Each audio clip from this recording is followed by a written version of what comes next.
ஒரு விஷயத்தை கூறு ஜாஹிரா. நிகழ்ச்சியில் என்னை அருகில் அமர வைத்துக் கொண்டார். என்னை முக்கியமாக பாவித்தார். பிறகு உயர்ந்த காணிக்கை அளித்தார். ஆனால் யாருக்கும் எந்த வருத்தமும் இல்லை, அந்த ஜோதா பேகத்தை தவிர. அதனால் இப்பொழுது என்ன? அவரோ ஷெஹன்ஷாவுடைய பேகம்.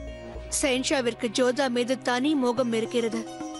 அதனால் தான் அவர் பார்வை என் மீது விழவில்லை, ஜோதா மீதே இருந்தது. அதற்காகத்தான் இவ்வாறு கவலைப்படுகின்றேன். அவர் பேகமாக இருக்கலாம், ஆனால் நான் இருக்கும்போது வேறு ஒரு பெண்ணை பார்ப்பது எனக்கு பிடிக்கவே இல்லை. அப்படி என்றால் நீங்கள் ஜோதா பேகத்தின் மீது புகார் வைத்திருக்கிறீர்களா?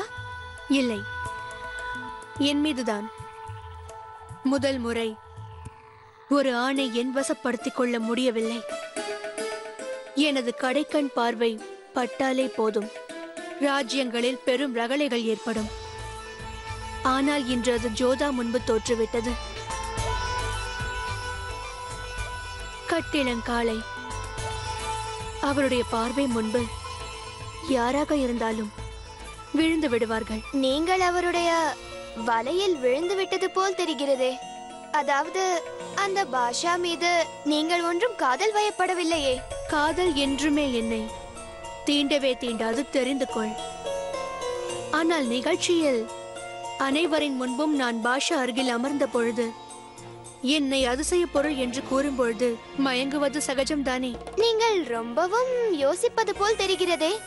ஒரு தாசியான நீங்கள் ஒரு பேகமாக மாற வேண்டும் என்றால் மிகவும் ஆபத்தான பாதையை நிச்சயம் கடக்க வேண்டி வரும்.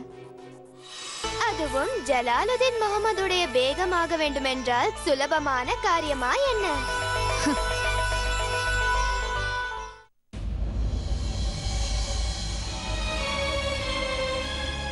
சரி, உங்கள் விருப்பம். ஷெஹன்ஷாவின் கட்டளையின்படி தாங்கள் இந்த இடத்தை விட்டு செல்ல வேண்டும். இந்த சமயத்தில் நீங்கள் இங்கு இருப்பது ஷெஹன்ஷாவிற்கு சிறிதும் பிடிக்கவில்லை. தாங்கள் என்ன பெரிய அழகி என்று நினைக்கிறீர்களா? நீங்கள் மாடல் எழுதிய உடனே நான் இங்கே வருவதற்கு இல்லை ஜோதா பேகம். இங்கு பேகம் சாஹிபா இருப்பதால் இந்த தாசியானவள் இங்கிருந்து செல்வதே உத்தமம் ஷெஹன்ஷா. நீங்கள் செல்ல வேண்டாம், அவர்கள் வந்த வேலை முடிந்துவிட்டது.